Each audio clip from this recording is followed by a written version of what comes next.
আসসালামু আলাইকুম প্রিয় দর্শক, অন্য মঞ্চের আলাপচারিতায় আপনাদের সকলকে আমন্ত্রণ জানাচ্ছি। আমেরিকার মহাবলশালী প্রেসিডেন্ট ডোনাল্ড জে ট্রাম্প আবার নতুন ডেডলাইন দিলেন ইরাককে। বললেন আর 48 ঘন্টা মাত্র, মঙ্গলবার রাত পর্যন্ত সময়, তার মধ্যে মেনে নাও আমাদের শর্ত, নইলে তোমাদেরকে পাঠিয়ে দেয়া হবে একবিংশ শতক থেকে সেই স্টোন এজ বা প্রস্তর যুগে। ইরান যথারীতি উড়িয়ে দিল সে ডেডলাইন, বলল তাহলে উপসাগর জ্বলবে, আর এর মাঝখানে বিশ্বের তেল গ্যাস রুট শুধু নয়, সারা বিশ্ব দাঁড়িয়ে গেল নতুন করে বারুদের ওপর। নমস্কার, খবরের অন্তরালের খবর নিয়ে ক্যালকাটা ডায়ালগস থেকে মনোজ দাস। আলোচনা করব ইরান যুদ্ধ, প্রেসিডেন্ট ট্রাম্পের অশ্লীল ভাষায় দেয়া হুমকি, ইরানের দৃঢ় প্রতিজ্ঞাবদ্ধ জবাব, রাষ্ট্রপুঞ্জের লজ্জাজনক ধ্বজভঙ্গ অবস্থান, এবং শুধু মধ্যপ্রাচ্য নয়, সারা বিশ্ব কিভাবে চরম সংকটের দিকে এগিয়ে চলেছে, এই পুরো বিষয় নিয়ে এখনকার প্রতিবেদন। আজ মধ্যপ্রাচ্যের যুদ্ধকে বুঝতে হলে শুধু মিসাইল, ড্রোন বা কূটনীতির দিকে তাকালেই হবে না। এখন এই যুদ্ধের কেন্দ্রবিন্দুতে রয়েছে বিদ্যুৎ, তেল, গ্যাস, বন্দর, শিপিং রুট, আর সবচেয়ে বড় কথা state of Hormuz. Donald Trump আবারও ইরানকে 48 ঘন্টার আলটিমেটাম দিয়েছেন। এটা সর্বাধুনিক তার আলটিমেটাম। তার বার্তা, ইরানকে চুক্তি করতে হবে অথবা হরমুজ প্রণালী খুলে দিতে হবে, নইলে হেল বা নরক, দোজখ নেমে আসবে ইরানে। এর আগেও তিনি ইরানকে স্টোন এজে ফিরিয়ে দেওয়ার হুমকি দিয়েছিলেন। সমস্যা হলো এটি কোনো একক আলটিমেটাম নয়, বরং বদলাতে থাকা সিরিজ অফ আলটিমেটামস, একের পর এক ডেডলাইনের সিরিজ। 21শে মার্চ ট্রাম্প প্রথম ডেডলাইন দিয়েছিলেন 48 ঘন্টার সময়সীমা। পরে বললেন আলোচনাকে সুযোগ দিতে তিনি সময় বাড়াচ্ছেন। তারপর 30শে মার্চ বলেন দ্রুত সমাধান না এলে 6 এপ্রিলের মধ্যে ইরানের বিদ্যুৎ কেন্দ্র, তেল ক্ষেত্র, খার্গ দ্বীপ, এমনকি ডিস্যালিনেশন প্ল্যান্ট মানে সমুদ্রের জলকে তার লবণ মুক্ত করে ব্যবহারযোগ্য পানীয়যোগ্য করে তোলার নাম ডিস্যালিনেশন প্ল্যান্ট। তো এটা তিনি ধ্বংস করে দেবেন।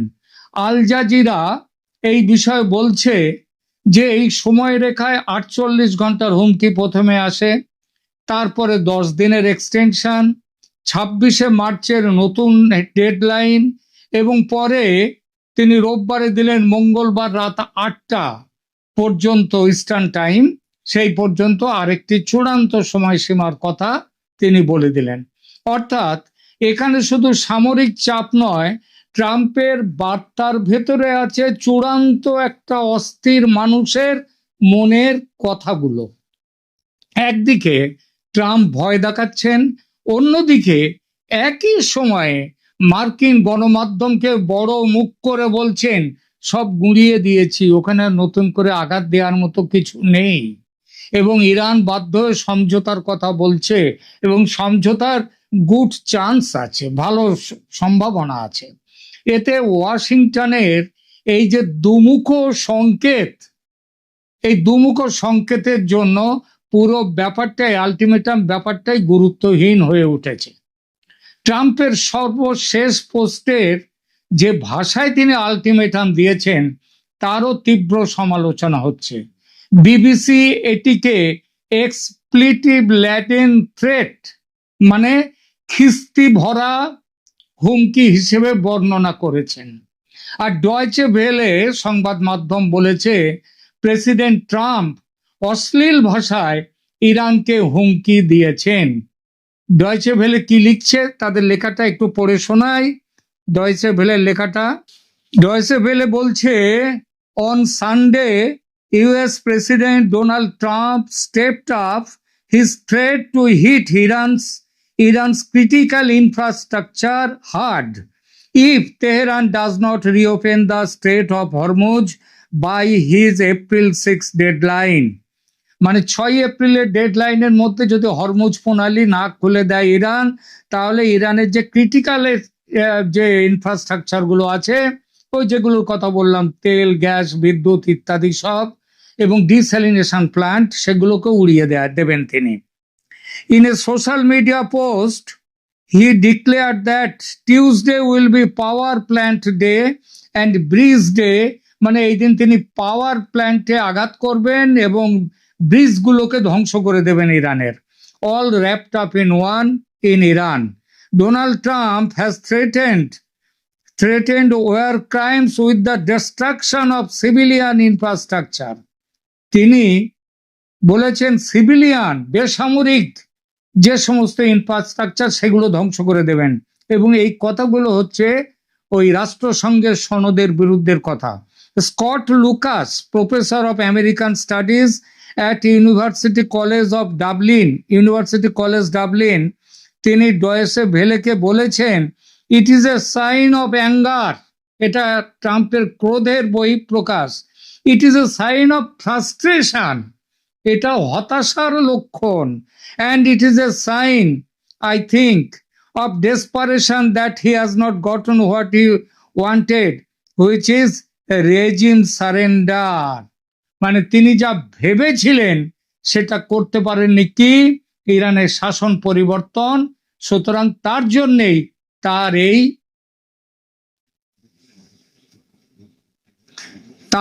তার এই হতাশার থেকে তিনি এইসব কথাগুলো বলছেন।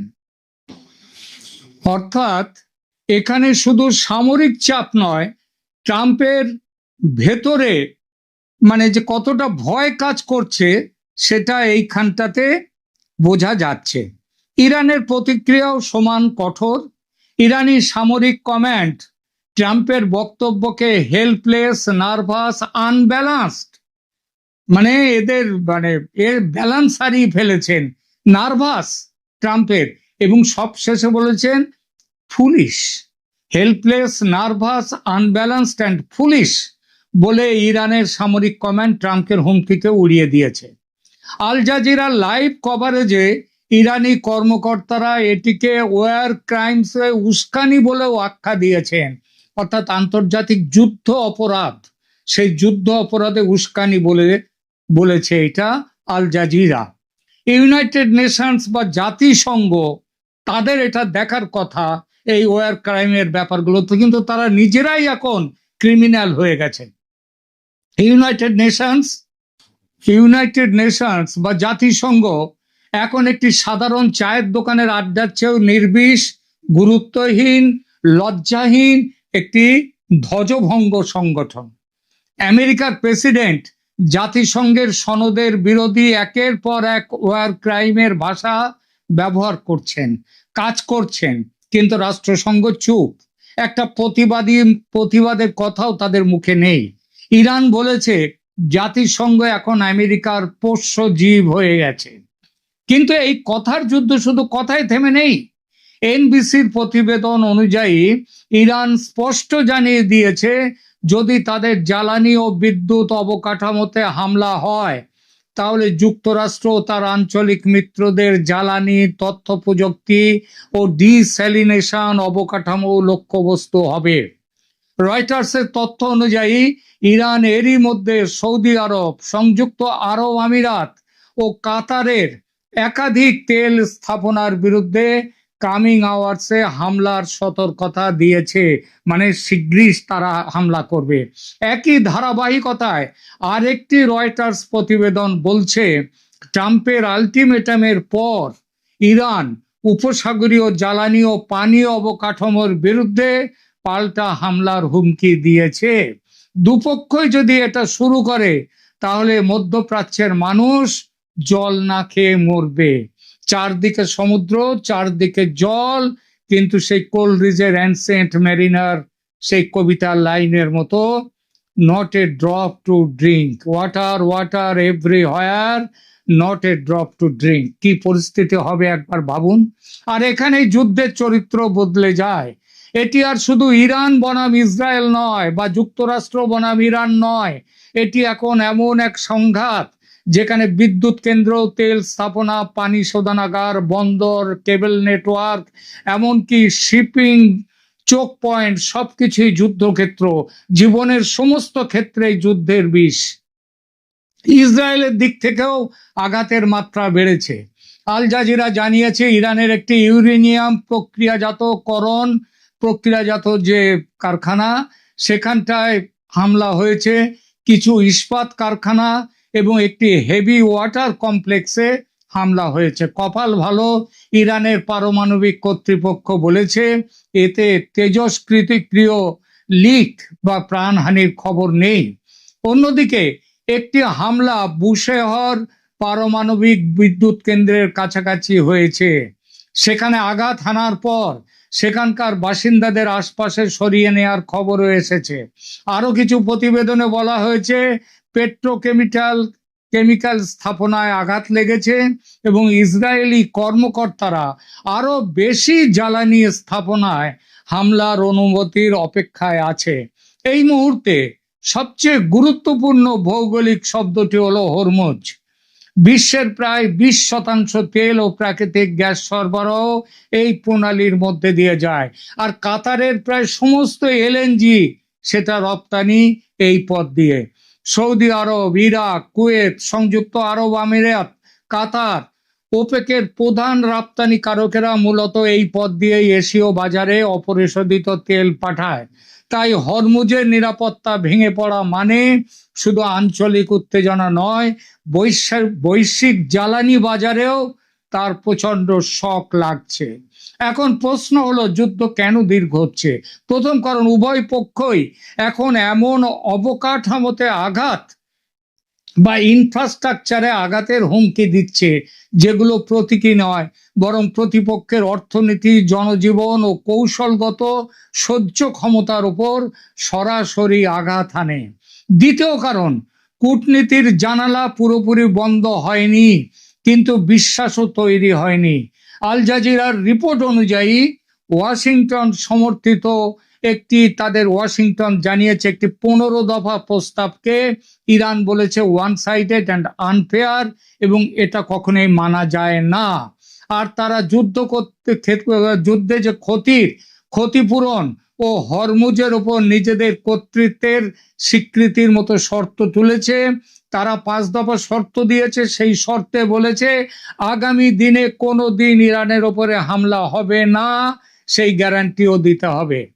তৃতীয় কারণ, ডেডলাইন বদলানো কখনো কখনো যুদ্ধ ঠেকায় না, বরং প্রতিপক্ষকে বোঝায় যে চাপ আছে কিন্তু সিদ্ধান্তে অনিশ্চয়তাও আছে। ট্রাম্পের 48 ঘন্টা, তারপর 10 দিন, তারপর আবার নতুন করে চূড়ান্ত সময়, আবার 48 ঘন্টা, মঙ্গলবারের মধ্যে ব্যবস্থা নেবে তারা যদি ইরান শর্ত না মানে। এই প্যাটার্ন, এই আলটিমেটাম বস্তুটাকে হাসির খোরাক করে তুলেছে অনেকাংশে। এই প্যাটার্ন তেহরানকে পিছু হটার বদলে সময় কিনে নেওয়ার সুযোগ দিচ্ছে এবং তাদেরকে আরো তৈরি হওয়ার সুযোগও দিচ্ছে। আমেরিকা ও ইসরায়েল ভেবেছিল 4-5 দিনের মধ্যে ইরানকে পায়ের তলায় ফেলবে, ইরানে ইসলামী প্রজাতন্ত্র ধ্বংস করে নতুন শাসন ব্যবস্থা নিয়ে আসবে। 28 ফেব্রুয়ারি সকালের আচমকা আক্রমণে সর্বোচ্চ ধর্মীয় নেতা আয়াতোল্লাহ আলী খামেনেই ও তার একগুচ্ছ সামরিক নেতৃত্বকে হত্যা করে ট্রাম্প ও নেতানিয়াহু ভেবেছিলেন কাম ফতে হয়েছে। সেটা যে কত ভুল ভাবনা সেটা পরবর্তী 6 সপ্তাহের যুদ্ধ বুঝিয়ে দিয়েছে।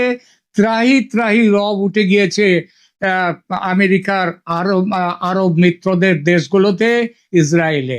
বুঝিয়ে দিয়েছে ইরান যে Iran hard nut two crack, ভাঙা অত ইরানকে সহজ নয়।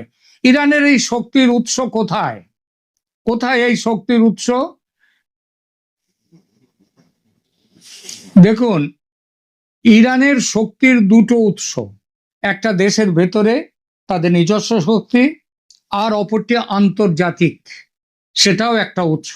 প্রথমে আসি ইরানের দেশীয় শক্তির উৎসে। ইরানের সবচেয়ে বড় শক্তি হলো তার ভৌগোলিক অবস্থান, হরমুজ প্রণালীর ওপর তার চাপ সৃষ্টির ক্ষমতা ইরানে একদিকে যেমন আফগানিস্তানের মতো সেখানে পর্বত আছে, আবার সেখানে মরুভূমি আছে, এবং হরমুজ প্রণালীর ওপর তার চাপ সৃষ্টির ক্ষমতা এমন এক লিভারেজ, যা যুদ্ধক্ষেত্রের বাইরে গিয়েও বিশ্ব বাজার, জ্বালানি মূল্য, শিপিং, এমনকি বড় শক্তিগুলোর কূটনৈতিক ক্যালকুলেশন বদলে দিতে পারে। দ্বিতীয়ত, ইরানের শক্তি তার রাষ্ট্রীয় সহনশীলতায়। ইরান ইন্টারন্যাশনালের বিশ্লেষণে বলা হয়েছে 2025 সালে বড় ধরনের যুদ্ধের সম্মুখীন হয়েছে ইরান। আঞ্চলিক ক্ষয়ক্ষতি এবং আভ্যন্তরীণ চাপ সত্ত্বেও তেহরান কিন্তু ভেঙে পড়েনি, বরং তেহরানের শাসক গোষ্ঠী এই টিকে থাকাকেই 2026-এ আরো ঝুঁকি নেয়ার প্রমাণ হিসেবে দেখছে। তৃতীয়ত, ইরানের দেশীয় শক্তি তার প্রতিরোধ কৌশলের ধরনে। তারা এমন ভাবে লড়াই সাজায় যেখানে সরাসরি সামরিক সংঘর্ষের পাশাপাশি জ্বালানি, জল, তথ্য প্রযুক্তি ও বাণিজ্যিক পরিবহনকে প্রতিশোধের লক্ষ্য হিসেবে তোলা হয়। অর্থাৎ যুদ্ধকে প্রতিপক্ষের ঘরোয়া দুর্বলতার দিকে ঠেলে দেয়া হয়। চতুর্থত, ইরান এখনো কেবল সামরিক ক্ষমতা দিয়ে নয়, সংকট তৈরির ক্ষমতা দিয়ে দর কষাকষি করছে। যখন একটি রাষ্ট্র দেখাতে পারে যে সে শুধু টিকে থাকতে পারবে না, তাই নয় বরং বৈশ্বিক বাজারেও যুদ্ধের যন্ত্রণা ছড়িয়ে দিতে পারে, তখন তার প্রতিরোধ ক্ষমতা বহু গুণ বেড়ে যায়। এবার ইরানের আন্তর্জাতিক শক্তির উৎসের কথা বলি। প্রথম উৎস চীন। পিটারসন ইনস্টিটিউটের বিশ্লেষণ অনুযায়ী চীন তার মোট তেল আমদানির প্রায় 13% ইরান থেকে পায়। আর 2021 সালের 25 বছরের চীন ইরান সহযোগিতা চুক্তি ডিসকাউন্ট মূল্যে চীনকে তেল দেয়। বিনিয়োগ ও নিরাপত্তা সহযোগিতার কাঠামো তৈরি রয়েছে এই 2021 সালের চুক্তিতে। এর মানে চীন সরাসরি যুদ্ধে নামছে একথা নয়, কিন্তু এর মানে হলো ইরান সম্পূর্ণ বিচ্ছিন্ন নয়, তার পাশেও শক্তিরা আছে। এমন একটি বড় অর্থনৈতিক সংযোগ আছে তার পাশে, যা আন্তর্জাতিক চাপকে একমুখী হতে দেয় না। দ্বিতীয় উৎস চীন ছাড়া রাশিয়া ও চীনকে ঘুরে কূটনৈতিক বিভাজন রাষ্ট্রসংঘে। একটি সারাংশে দেখা যাচ্ছে জাতিসংঘ নিরাপত্তা পরিষদে হরমুজ খোলা রাখা নিয়ে প্রস্তাব কি হতে পারে তা নিয়ে রাশিয়া ও চীন উদ্বিগ্ন ছিল, কারণ সেটি সামরিক পদক্ষেপকে, আমেরিকা এবং ইসরায়েলের পদক্ষেপকে বৈধতা দিতে পারে। আর এই দুটো দেশই ভেটো ক্ষমতা সম্পন্ন, সুতরাং ইচ্ছা মতো সেখানে প্রস্তাব তোলা যায়নি ইরানের বিরুদ্ধে হরমুজ প্রণালী খুলে দেওয়ার ব্যাপারে। এই বাস্তবতা ইরানকে একটা বড় সুবিধা দিয়েছে, কারণ যখন আন্তর্জাতিক ব্যবস্থার ভেতরে কোনো একমত থাকে না, তখন সামরিক চাপ থাকলেও সর্বাত্মক কূটনৈতিক অবরোধ বা আন্তর্জাতিক ম্যান্ডেট তৈরি করা কঠিন হয়ে যায়। তৃতীয় আন্তর্জাতিক উৎস হলো আঞ্চলিক সশস্ত্র নেটওয়ার্ক, যারা ইরানের হয়ে প্রক্সি ওয়ারে সাগ্রহে অংশ নিচ্ছে ইরানের প্রক্সি হিসেবে। আল জাজিরা জানিয়েছে ইয়েমেনের হুতিরা দাবি করেছে তারা ইরানি ও হিজবুল্লাহ সমর্থিত বাহিনীর সঙ্গে যৌথ দীর্ঘ পাল্লায় হামলা চালাচ্ছে আরব মিত্রগুলোর, আমেরিকার যারা আরব মিত্র এবং ইসরায়েলের ওপর। এরা ছাড়াও ইরাকের অভ্যন্তরের বিভিন্ন ইরান সমর্থিত মিলিশিয়া গোষ্ঠী, তারাও ইরানের সমর্থনে নেমে পড়েছে। ইরাকের ভেতরে ইরানপন্থী যেসব সশস্ত্র গোষ্ঠী বা মিলিশিয়ার নাম সবচেয়ে বেশি উঠে আসছে, তাদের মধ্যে আছে কাতাইব হিজবুল্লাহ, হারকাত আল নুজাবা, কাতাইব সাইদ আল সুহাদা এবং আনসারুল্লাহ আল আউফিয়া। ইরান সমর্থিত এইসব শিয়া মিলিশিয়া সশস্ত্র গোষ্ঠী ইরানের হয়ে যুদ্ধে নেমে পড়েছে, যা দেখায় যে তেহরানের আঞ্চলিক প্রভাব যথেষ্ট মজবুত।